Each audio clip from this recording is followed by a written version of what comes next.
Welcome to the CG Pro podcast. This is episode 78 with Faruk Heplevent.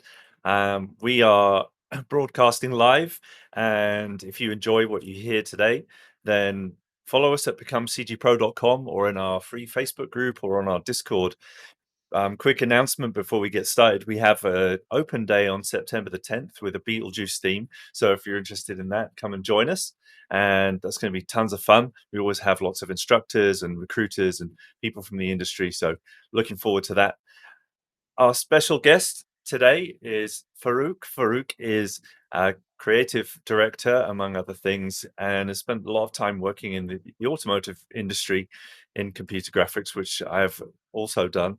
But Faruk, who runs Scope, and which was founded, I believe, in 2007, Yeah. and a photographer, a creative, a person, an enthusiast of computer graphics.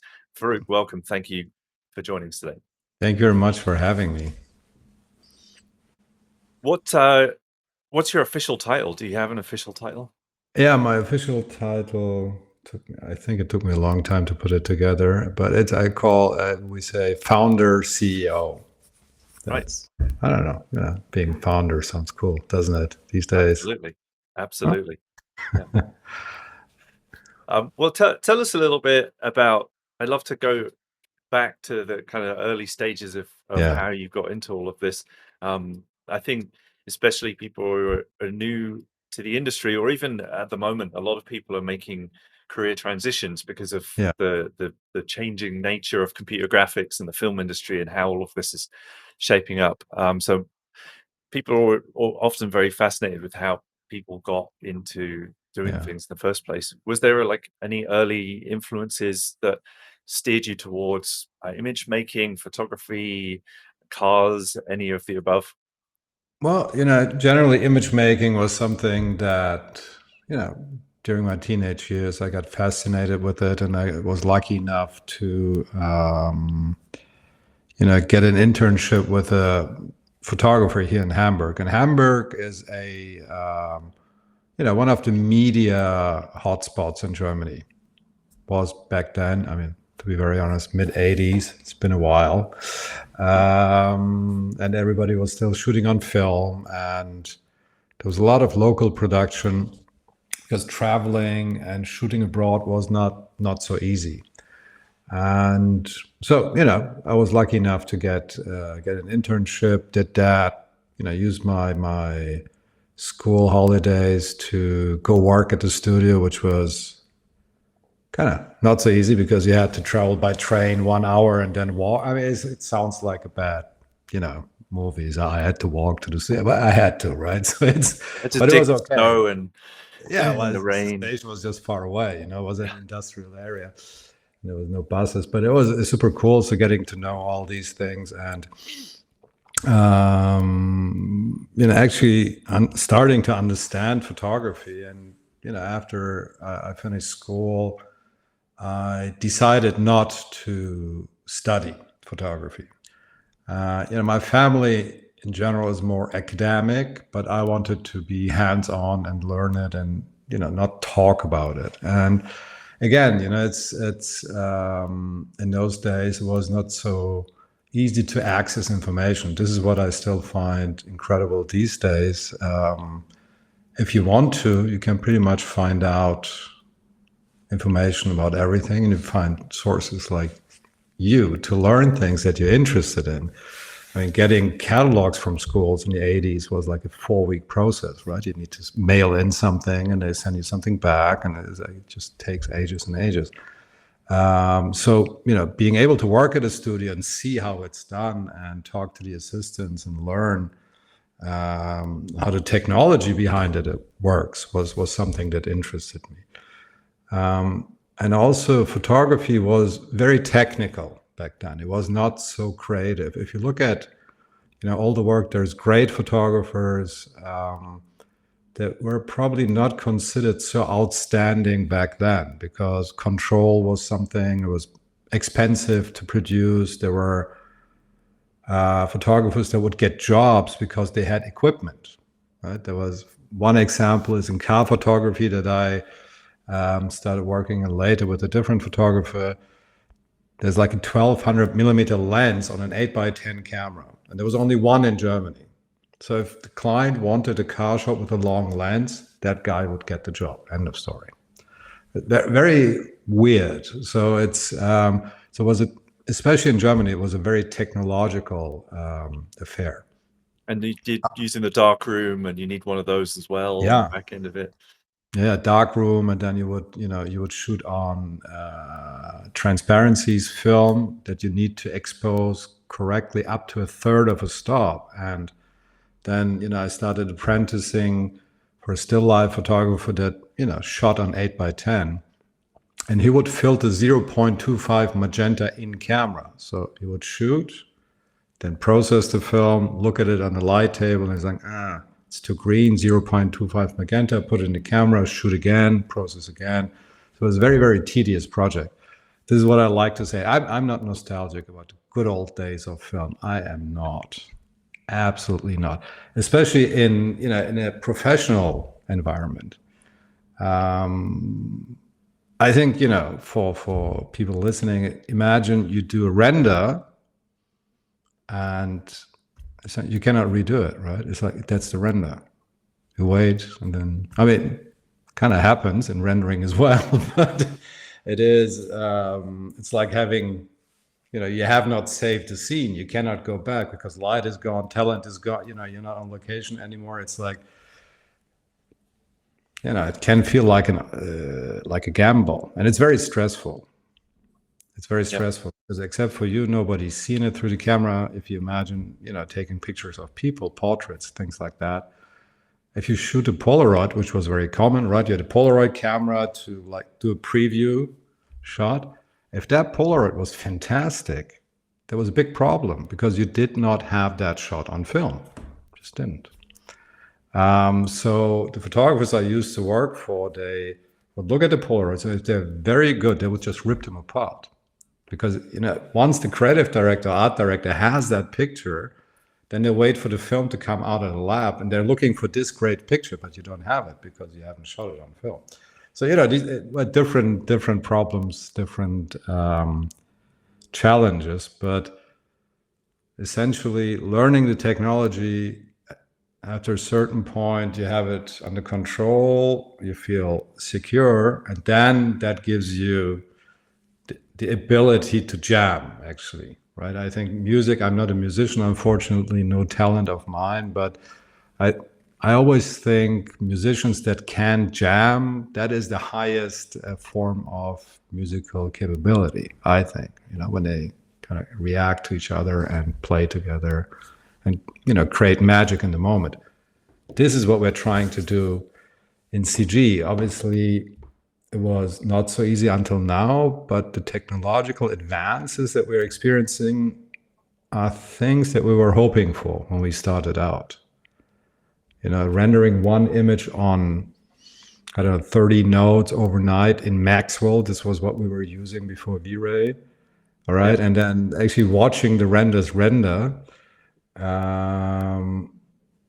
Obviously the future, fantasy thing was real time in a way, but real time in a photorealistic quality, and we're getting there. Also, I'm not sure. I'm not a UE guy. I see people doing great stuff with it, but the people that do it seem to be very exceptional talents. That's not off the shelf. They must be doing many, many smart things before they get into shot. And then I feel, well, then I'd rather stick to what I know and just add a bit more render power to it and get to the image that I'm looking for. Yeah. So it came up through photography, through very manual, old school photography. What do you think was beneficial about going through that people might not get to experience these days with the digital and instant nature? Well, I think the instant thing, I would, what I encourage team members to do, new team members that are also going to work on the creative side of things, is maybe also grab a digital camera, but don't look at the screen while you're shooting, right? Shoot it, keep focus on what you want to shoot, try to essentially imagine what the image is going to be like. This is how you get, the experience with technology. And this is something up to this day I can set an exposure and an f-stop without thinking about, because I've done it so many times. And like everything, it's muscle memory, it's experience to do it over and over again. But focusing on the picture, the crop, what is in the picture? How do you like the light? What feeling does it trigger with you? And is it something you can capture that triggers a similar feeling with somebody else? And going out and doing those experiments with the camera, I think is super valuable. And not spending too much time trying 850 filters on these things, because if a picture is good, a good picture is a good picture. It's hard to destroy. That's my experience. You can uplift okay pictures with a lot of, tricks, let's say, make it more interesting. And honestly, it's the same thing I see in AI generation. Honestly, I'm a sucker for dancing cats, who doesn't love cats? But, it's creatively as a visual output, I don't think that's the end of the creative possibilities that the technology is giving us. It's a fun dancing thing. Cats. For example. But for the dancing cat community, it probably is. But yeah. It is, and I'm part of that. But it's...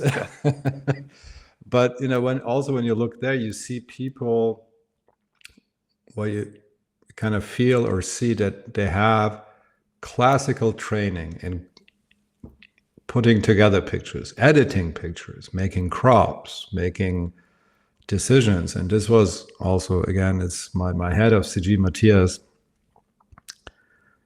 When he sits in front of Midjourney, and essentially I give him, we're sitting together and say, oh, let's try to squeeze out a cool design for a private home. And, I blurred out and I say, kind of Scottish Highlands, but sunny, say stuff, right? If I type that into Midjourney, my pictures look like dancing cats, honestly, with houses in it. So it's also, but he somehow figured, I was like, oh, if I take this prompt with this and weigh it like this. So it's his visual experience helps him to look for technical tools that he can then use, plug in to get where he wants to go, because he knows where he wants to go. And you still have this, oh, wow, AI did something cool, but, 50% is not so cool. So it's about editing it, right? It's like, how do you do the edit?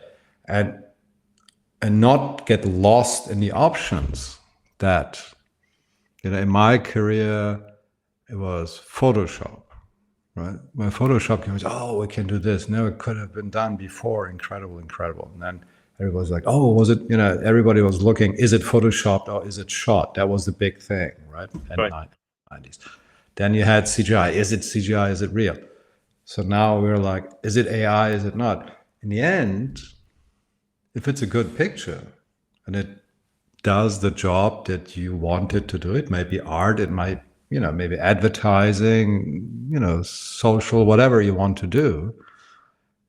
That is a thing that experienced people, masters can do. Mastery is only achievable through repetition. And I believe in the saying that, great art is stealing. Thing is, where do you steal it from and how do you steal it, right? It's like, not what AI is scraping. That I don't agree with, how they've done all the, training stuff. But we as creatives, we need to be inspired. We need to kind of steal, because it's then the moment it is your picture, you add something to it. I mean, obviously not copy, there is obviously always, legal things, but up to a point is when people also, copy work that we created at the scope, you can look at it as recognition, right? That people are like, oh, this is so cool, I want to copy it. So it's a compliment almost. Compliment, thank you. Yeah. Yeah. Yeah, it's So, I think it's fascinating that we got to AI. I think this might be the quickest that we've got to AI on a podcast yet. But it's very hot topic and something that's really, really disrupting and upsetting, at least in theory, but in practice, in a bunch of places. There's a lot to unpack in what you said, and I'm really, really happy that you went to a place that's it's very similar to my own opinion in all of mhm. this, whether it's CG or AI, whatever tool Yeah. we're using to produce an image, that it does require an artist ultimately. That you need the artist is the one who needs to Yeah. know what to ask for in the first place, and then when the thing made something, was it good or not? And I came in as a software engineer into the visual arts, Yeah. and I was very used to understanding computer programs, not Yeah. used to dissecting images. And the first images I made, I got some very interesting feedback from my supervisors about where it wasn't good, and a Yeah. very kind of raw manner, and it shaped who I am, and it was great. But going through that, so what I heard a lot in what you were saying is that going back to the fundamentals, going back to understanding how images are made in the first place, Yeah. and really getting that experience hands on, not jumping the queue all the way, but actually coming back to basics. I think, I mean, this is, I think, if your career path or what you want to do is create images. Obviously, we have a lot of team members that we need and we love and we want to have on the team. That is not what they do, right? They're very good in structural things. They're good in optimizing. They're good in, many, many other things that we need. So that's also interesting, I think, in the CG world that we have so many occupations for different characters. The only interesting thing is like everybody's crazy, if you ask me. It's like a pool of crazies. Same, Yeah. same with you. I mean, I run a school now training Yeah. people, training the crazies, so I would definitely agree, but I am one myself, so I feel like I belong. Um, yeah. But you should be one. That's what I'm trying to say. So being a crazy is not a bad thing if you want to No. be part of this community, because it's Yeah. also, I think we need that to have people push through really odd problems. May it be on the creative side, may it be in client communication, may it be in technical challenges.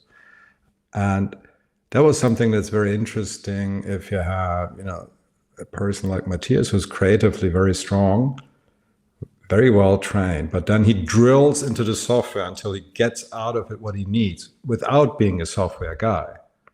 He just squeezes and squeezes and squeezes. And he's like, what doesn't work? And he writes them. And then the engineers are like, who's this crazy dude? What is he trying to do? But he's Yeah. always looking through the maximum quality lens and trying to, achieve that and find technical solutions to get that. At the same time, balancing real life render challenges, complexities of big scenes, and all these things. So it's always putting together big puzzle, but towards the audience, it needs to look like, oh, it's the easiest thing you've ever done. It's like, oh, it's boring. It's like, but in reality, you're sweating all the Yeah. time. Oh yeah, I know that feeling very well, and I always come back to one of my favorite photographers of Storm Thorgerson, who did all the Pink Hmm. Floyd album Yeah, covers and a lot of other bands as well. yeah. I got to meet him once, and Wow, he signed a cool. picture I got in my living room, which I'm Wow. very fond of. I just love. He's a very much a character, very much like one of those crazies, really just but obsessed with the vision and how to pursue it, and how they were doing it back then was so like, the stories behind it, the pictures are Yeah, often the most fun part of them, because the lengths they went to get those images, which now you could Photoshop, yeah, or maybe even use AI, to try to get towards. But there's something the magic in them, I always felt, was the journey, the actual things that they were doing and how those things came together was not like this was the imagination in the beginning, but the process and having the artist to know whether it was good or not as well at the end. Yeah, but now the tools are different. You can't just make one of those pictures just because you've got better tools. It does take a vision and a crazy kind of. It's like being an inventor or an Yeah. innovator. Anyway, yeah, Yeah, you need that vision. So it's like I think there's a very interesting stat, if I'm not mistaken, roughly. So the year 2000 was the year in which Kodak processed the most film ever, right? There was a peak of Kodak. And I think the amount of film or photos they processed globally in the year 2000 is, maybe somebody can check that, but I think it's being uploaded to the web every minute today, if not faster, right? So it's like this, and I actually think it's a great thing. I think it's great that everybody has access to a good camera and can take great pictures of the things they like. Hopefully cats mostly. yes, But sounds like but I mean it's it's a very difficult word for me. The democratization, is yep, that maybe kind of nailed it. pronounced? Yep, Is I think it's a fantastic thing because it gets many more people to express themselves creatively, capture stuff that is important for them. And when you look at stuff that was photographed end of 90s, early 2000s, the quality is much better. In everybody's life, the quality of imagery is better. Is it too much? Maybe it's too much, but it's still, and it gives access to the creative playground of photography, film, CGI to almost everybody globally. Again, looking back at my career, it's like the assisting was difficult. Then being a photographer, had to put together a portfolio. And I started working together with a partner. We were like the first team working together. It was a totally crazy thing. It's like 1999.com crazy.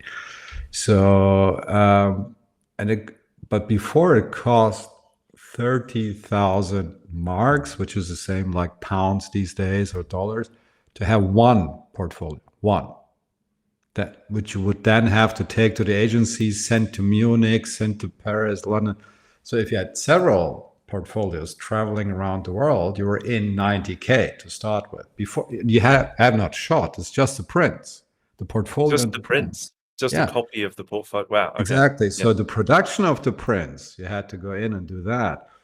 And we were like the first ones that did stuff and used an inkjet printer because we knew a guy who had a silicon graphics computer that we could, do it on the cheap, right?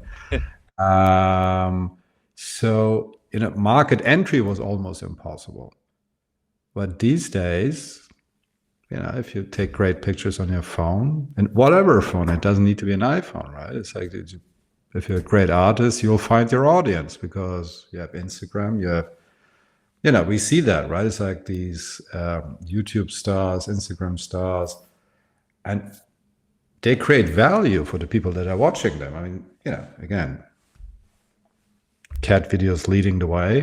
I don't mind to watch. I mean, there's also actually good podcasts, good, and also what we're doing. Imagine, it's like having this interview, having access to it without writing a postcard to a buddy that has a video VHS copy of this because he was at a conference in Belgium or something. It's like how would you get this conversation? No Yeah. access. Not possible. Yeah. Yeah. So I'm hopeful. I'm an optimist that it multiplies, and I think it's like a good creative mind can be anywhere, and especially in our field, it is the country, the culture is picture, right? I mean, we have kind of a general cultural background, in cars, right? Cars advertising. It was interesting. I did a few projects with partners in China, so I was in China. And I had a producer who spoke perfect English and she was translating all the time, but then she was busy with other stuff. And I asked her to write things on cards for me, Chinese and English, right? Up, down, left, right, darker, brighter, hit render, things that we need. Turned out it was only 35 cards I need to, create a picture with somebody. And the guys I work with, also very talented young lady. They're very good CG guys. Awesome, flexible, smart. They knew it's and the pictures, same thing, same as if doing it here in America. It was fascinating. So that's what I enjoy so much. That the creative baseline is the same, and they also want to create great pictures. Everybody. That's what I'm assuming, that everybody wants that. I had this. Yeah. I have this thing saying every picture wants to be a poster when it grows up, right? This is how we look at things. It's like you make a picture, but so every picture wants. It's not. It's just a wheel. It's not so important. No picture is unimportant, right? We try to put everything in every shot we create. Obviously, time allowing, but it is possible if you look at it that way. Yeah. Because if you disrespect the picture, it will keep coming back, and feedback loops will drive you crazy. That's the revenge of the picture that is not being respected. Yeah, absolutely. My friend and the original founder of the Sancho plan, which I've worked in for a number of years in London, used to say that I want every frame of this, and we were doing interactive experience performances, all sorts of 10 minutes worth of video a lot of the time, and he always said, I want every frame of this to look like to be a poster. And there you go. Yeah, I have not stolen it from him, but it seems to be the same idea. Yeah. So how did you get into CG from photography? So that's also an interesting story. So I think it's 2006, 2007. I lost a job to CGI. So, I had the creative director was on my side. Client wanted to work with us. I was like, oh yeah, we're going to do it. Yeah, we need to do it. CG, it's a new thing. And, was Mercedes back then. They're like, okay, cool. And then the CG studio said, no, we cannot do it with them, with me and Alex, the business partner then, because they have no experience in CG. And I said, oh, hold on, what's going on, right? So the technology, and it was a similar situation that I saw with the big lens. You get the job because you have the lens. So technology drives business, which is goes against my grain, honestly. Yeah, as an artist, yeah. Yeah. So I said, okay, that's not good. So I need to look into it. So I started to look into CG. I learned quite quickly that the area where we could excel, or where I could build a studio and be good at, is focusing on light and sets. So in the beginning, we just created studio sets, right? Or, the photography side of it. Because already by then, I think it was RTT was the big dog. So they were handling all the car data, and it was super important. And they had, very good client relationships. So the car data was something they used to protect their business, right? So it was hard to access the data and work with it.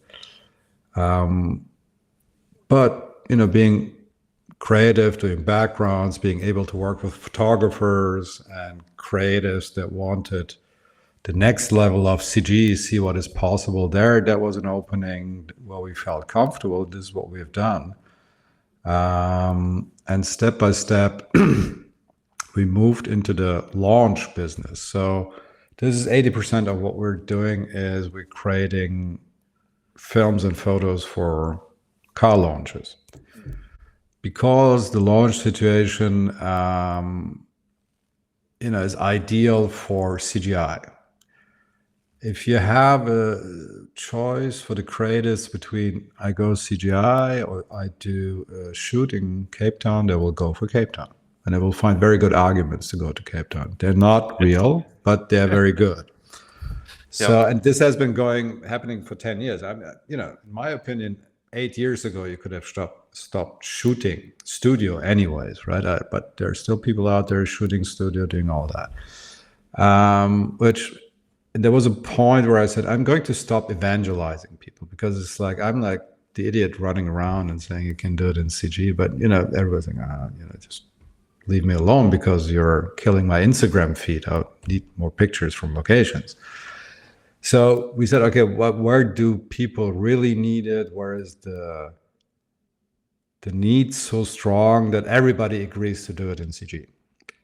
And that was a long situation because car is secret. Usually they don't have a prototype. You can shoot, it changes constantly. You need it quickly. You need to control everything.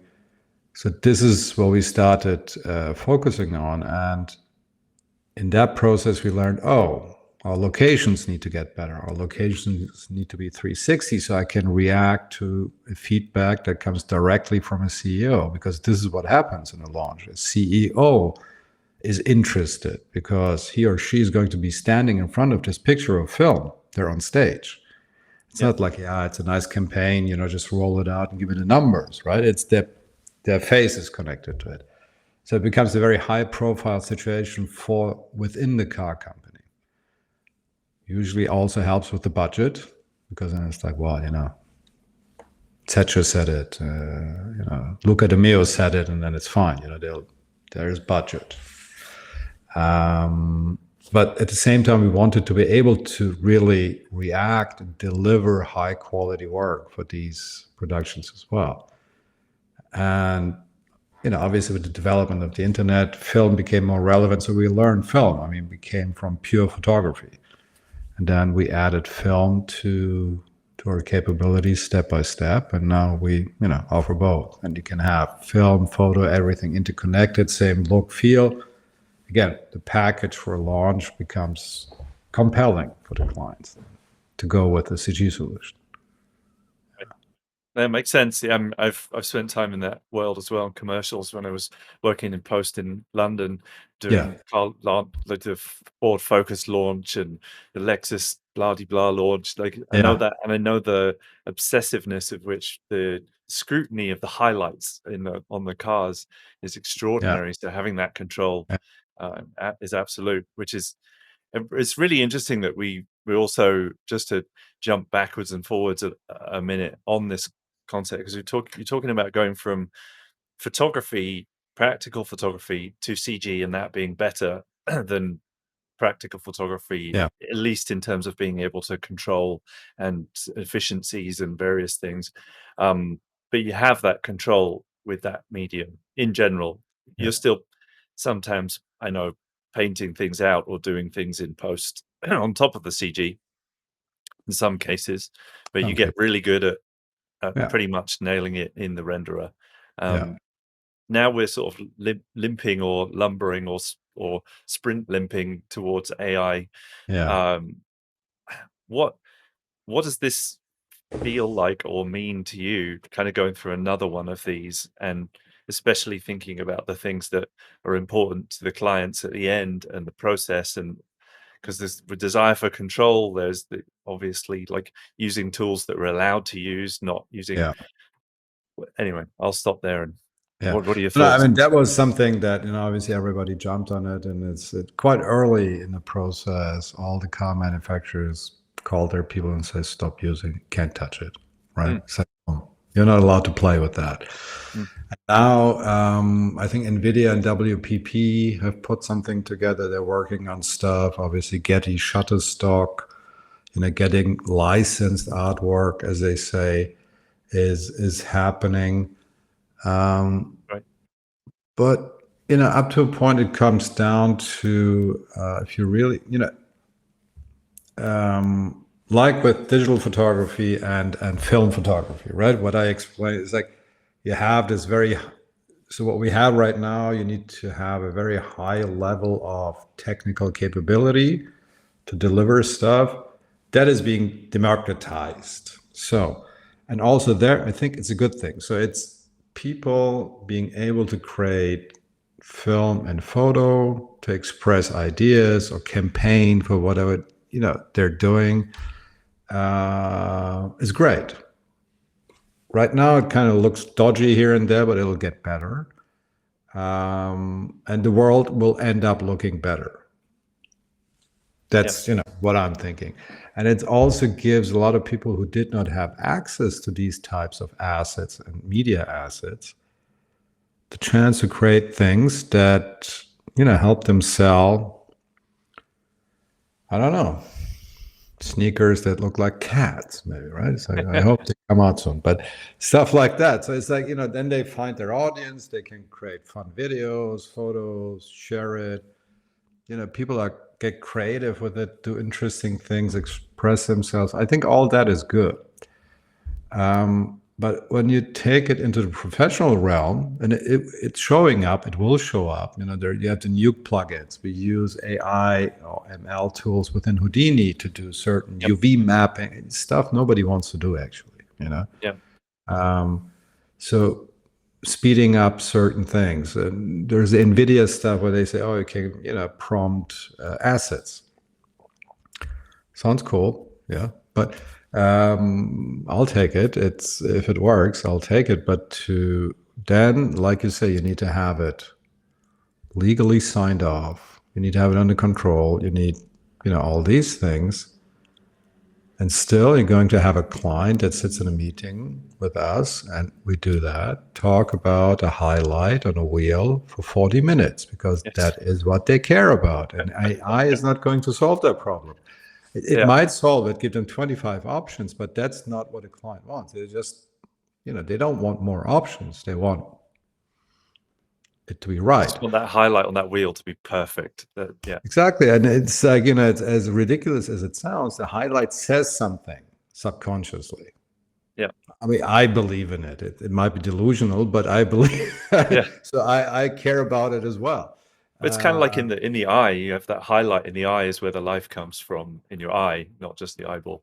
Yeah, and it is, the car world is I always like to compare it to classical music. I mean, the tune is set. It's always Beethoven's Ninth. It is, either it's a business car, you do business district, offices, da da da. You go from home to the city. You offer. I mean, it's also there was a Kia had this dancing hamster commercial. Did you see that a couple of years ago? I did. Fun Jackie, thing. Jackie worked on it. Oh yeah? Yeah. So great commercial. Yeah. But it's like once in a decade. It's not like, oh yeah, okay, now everybody needs dancing hamsters. Let's focus on that, right? But that's not going to happen necessarily. But all the other stuff keeps happening. It's like car drives over a bridge, car drives through a city, car is in front of a private home. So for us, it's quite predictable. But again, then you have, and that's the advantage of being a specialist. You're like, Jaguar should look like that. Land Rover is this, and within, let's say, Volkswagen, it's ID 3, 4, 5, 6, 7. They all look the same to a normal human being. Yeah. But obviously, Volkswagen is like, no, this is for this age, and it's like this type of. It's a very, delicate differentiators. Yeah, the degrees in the car world, the car design world, are so tiny they're imperceptible to most. Where I worked in a car company. The last job I had worked with Daniel Simon, who does a lot of film and industrial, and working with him gave me a new appreciation of like how much I wasn't seeing in the micro realm. Yeah. And it is, so it's obviously you talk to experts all the time, but the challenge is, so you're like, okay, you're the designer, you spent 3 years with this car, you went through a lot of iterations and fights, and you managed to get it on the street. Incredible, right? Incredible. I mean, getting a new car in market is a totally underestimated endeavor, I think. Because it feels like, oh, there's a new car every week, which there is, right? It's a heavy competition. Yeah. And obviously, then they're totally obsessed with what they've been, the vision they've been following, and respecting that vision, but adding the level that the marketing people have identified and what we see when we see the design and light. It's also, we're taking the first portrait of that car. I consider it to be a portrait, not a car photo, and this is where the location comes in, because it stages the car. But it needs to be, supporting act, and also a very delicate balance, right? It shouldn't overpower the car. For example, you have all these Zaha Hadid buildings that were hip for such a long time, and you're like, oh yeah, something like this. We call this location eats car. If you put a car in front of a Zaha Hadid building, the car is going to lose, or at least it's going to compete so heavily with the architecture. It's not a good picture, unless, I don't know, it's such an ugly car. But even those, they don't want to compete with the architecture, right? Yeah. So, they need their environment for their audience to be like, oh, okay, that's right, that feels good. This is where I see myself. I can live with. I can connect. This is what you want. You want somebody to see that and say, oh yeah, I can see myself driving that car. I feel comfortable.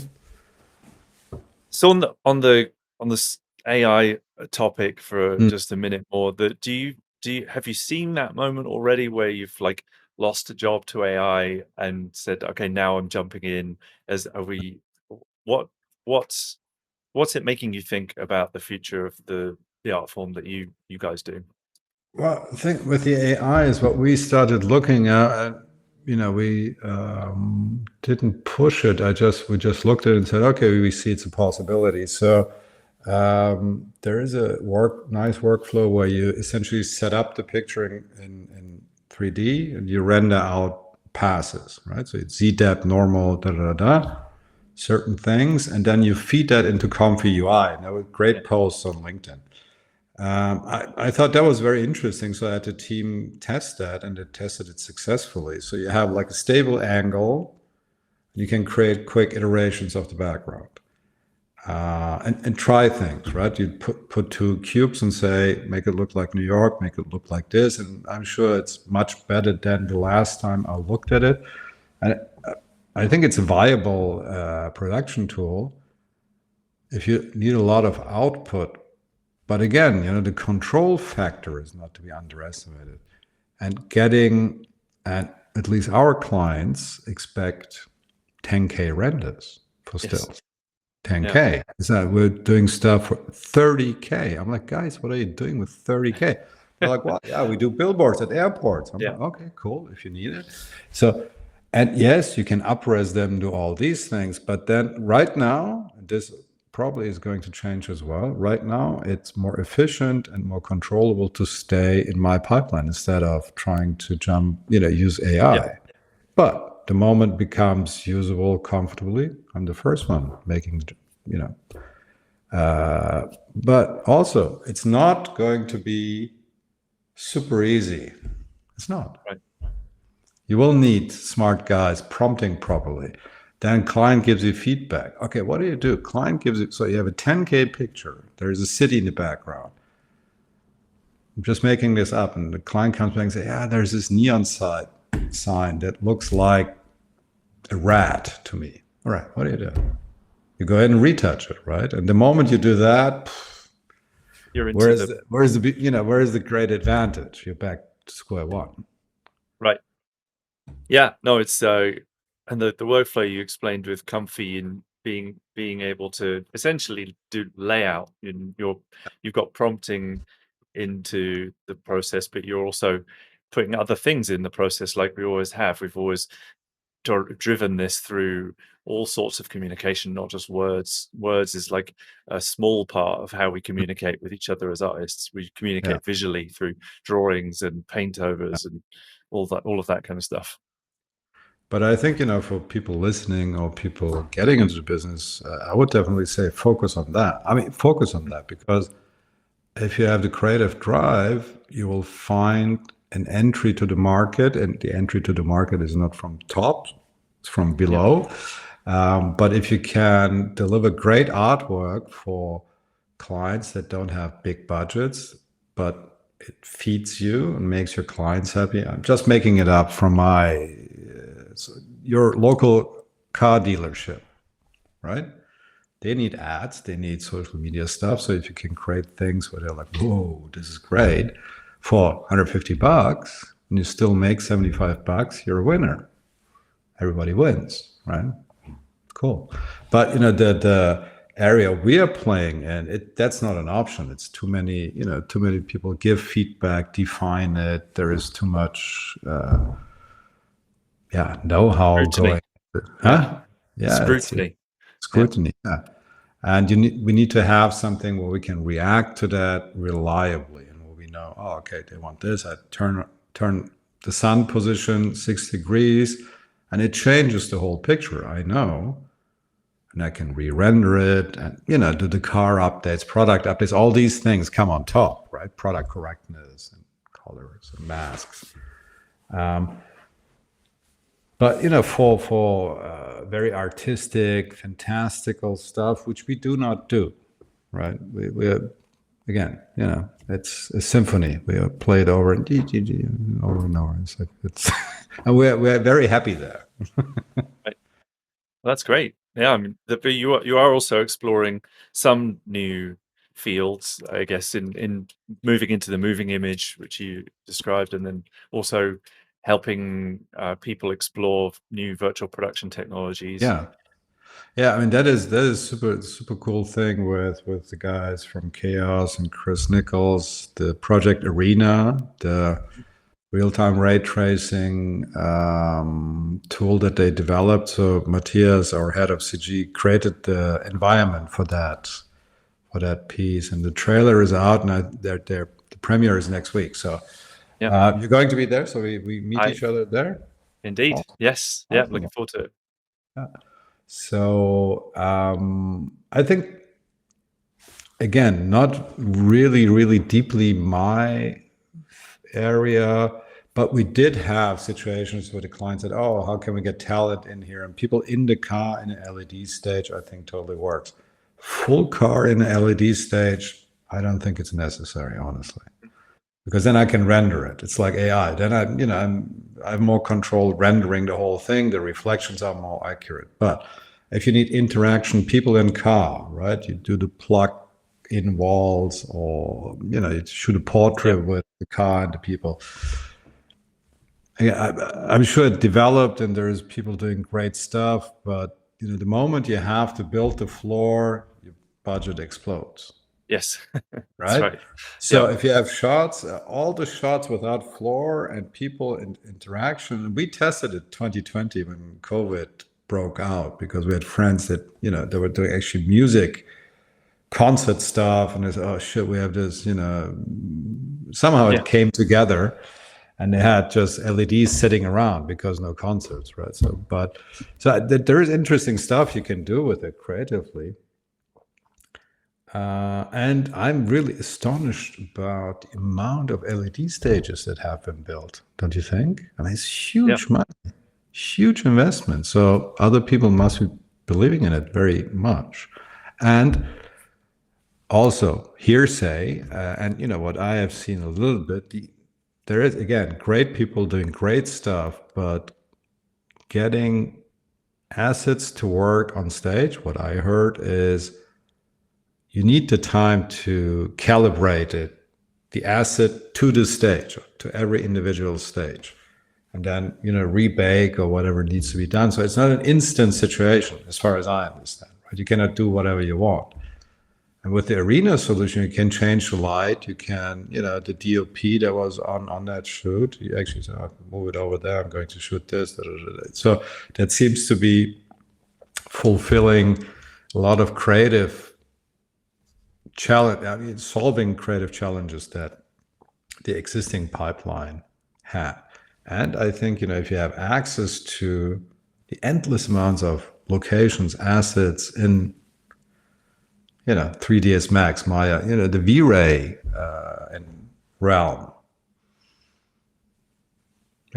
Also, yes, Quixel, Megascans, super great, but the other stuff is even more greater. Bad English, I know, but it's Yeah, more. there's a lot of there's a lot of great environment and Yeah, character and everything that yeah, people have built over the years of last 20-30 years of computer yeah, graphics that opens up more accessibility to. And I think I think it's amazing what those guys are doing yeah. at Chaos Group. I've been a big V-Ray fan Same here. since the beginning of my career, and Yeah, love to see them making that move in that way. I think being when I first rendered in Unreal Engine, it was so exciting just to see an image that was pretty good, and it's got a lot better since then, uh, appear in real time, and Yeah. that's really what I think is exciting, is being able to work in real time, being able to get that feedback in real time. Not with the Ford Focus launch that we did for the Detroit Motor Yeah. Show was one of the biggest jobs that I did early in my career, and Mhm. it was a 60-second and a 90-second and a fully CG city in Okay. 2006. Oh, We wow. had a render farm which was not that big, and we had to double it to do the project. But even with doubling it, my render times prediction was a week to get the Yeah. image back off the farm. And I Yeah. told my producer, and I saw the look at his face of, I just told the client I would have something by Wednesday.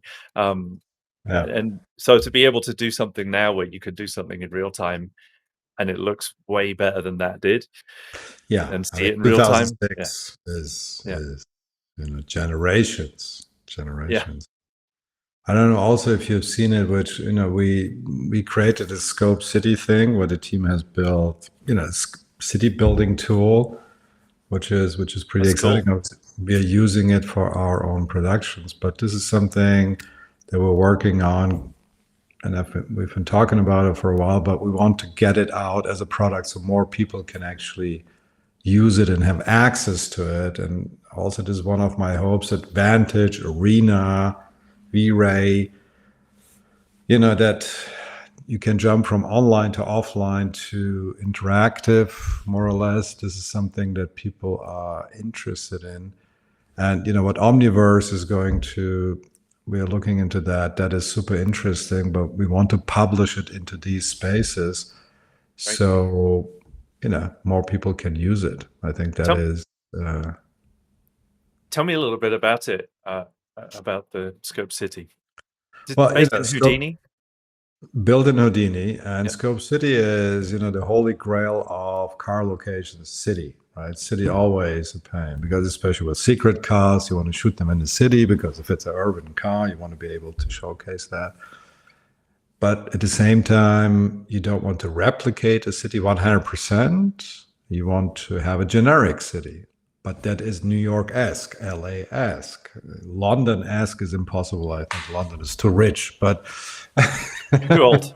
I mean, somehow you can. But so again, this comes from the idea that the location is a supporting actor. So don't make location eat car. We don't want that, but always support the idea of the car. And we started on that journey. Always wanted to do it, but when COVID hit, there was an interesting project that kept everybody aligned. There was like a mission that helped us to stay sane up to a point because that mission was so insane that you can kind of ignore everything around. Because when we started, I was like, "Yeah, guys, come on, 6 months, 7 months should be fine." I mean, it took 3 years, right? Yeah, I believe But it. I think that's the thing. You need to say, well, it's west. Let's sail west. There is something I'm sure. It's like the Columbus idea, right? It's not like, yeah, this is exactly what we're going to do. It's like, I think west is there. Let's do it. Yeah, roughly that And way. that way, and it needs to be fast. Hurry up. And yeah, we found a lot of things that don't work. Also very interesting. And learned a lot about city built and Town rules planning. and things like that. Yeah, Planning. Why does LA feel like LA? And you're like, oh, the plots are different. The building regulations are different and things like that. How to implement that, how to implement it in the rule base. And then there's always the yin and yang of lots of control in shot, but big size. I want to see options. I want to have places that I can roam around and but now I think we have a nice tool. Team is working on version 2.0 because the first version was very V-Ray specific because it was for us, right? And now we're building it so looking into USD, which is also great marketing exercise. it's great, but it's not like, oh, let's just use USD. Everything is easy. It is not. Oh, still not. I used it in Still not. 2016 on The Lion Yeah. King. 2016, it was 8 years ago, and it was Yeah. worse then, but still, yeah. Anyway, sorry, But it's carry on. great. It's going to happen. Yeah. It's like the alliance is great that people Yep. focus on it. They want to do it. They see the problem. Yeah. So our hope is to keep building in that direction, so that we have sometime in the near future a city that can work in Vantage first, right? Obviously, since we're in that party, so to speak, work in Vantage, but then maybe through Omniverse be available to every software package. And that is a big promise, right? USD, Material X, Yeah. we can output something and everybody can use it as they please. That would be cool. We're hoping to do that. Oh, great. Fantastic. Yeah, I'm looking forward to that. I love a big believer in being the flexibility of being Yeah, able to work between software and accessing people that way. You have people with different yeah, skills that can't use the one you use, but you still want to yeah. work with them. Yeah, really, really cool. Is there a way that people can try it today? Triscope City? Yeah. Not yet, but I hope soon. So we're putting. We had like a test file for a while, was a V-Ray scene, but we have something better coming up that we would like to share. And but I'm active on LinkedIn, not so big on Twitch and Insta. But so if you follow those, I mean, we will post on Insta as well. It happens automatically, so you'll get it there. Twitch, not so much. Yeah. This is on Twitch right now, but I know, we don't do a whole lot on Twitch in No, general, I but have four it's sons. good. I'm pretty familiar with Twitch, but I'm not. Yeah. I'm not an active user. I salute you as a parent. In that case, it stopped at 2. Thank That felt like enough for me. Well done. So when you can share it, definitely share it with us as well, because we'd love Yes. to post it out there to our community and all the places that we can reach. Is there anything else that you would like to share that you're working on or you're doing that you'd like people to know about? Well, I think this is the most exciting. It's like that we hope we can get Scope City into the community's hands soon and get feedback and Right. maybe help people create stuff they wanted to create. And obviously for us, to keep developing it, have funds to push that further. And the arena thing with Chaos V-Ray, I think it's super exciting. That is something I would encourage everybody. I just posted that has tried virtual production, maybe was underwhelmed up to a point, which I also heard in my network and advertising. I think it's going to be a big difference. I think it's worth watching that and maybe giving virtual production another try, not giving up on it. I think. Awesome. I agree. I'm excited to see you at the premiere of the Yeah. Project Arena short Likewise. film. I'm excited for the future of computer graphics and all the stuff that you guys are doing with the City project as well. Actually, the last job I had in the automotive industry was building a Houdini world builder, and Okay. we started with racetracks, but then we're expanding into doing cities at the point Yeah. where I no longer I was started the school and I no Yeah. longer worked for them. Got busy with that instead. But I'm really, really interested to see it. I'm excited to see it. Yeah, I mean, you can see, the breakdowns and stuff on the Yeah, websites. When you look at Scope City, it gives you an idea where we're at right now. So, yeah, I want to play with it though. I saw some of that. I'm excited to yeah, get my yeah. hands on it when I You want to can. get your hands on it. Yeah, Yeah, yeah, I love a big fan of Houdini as well.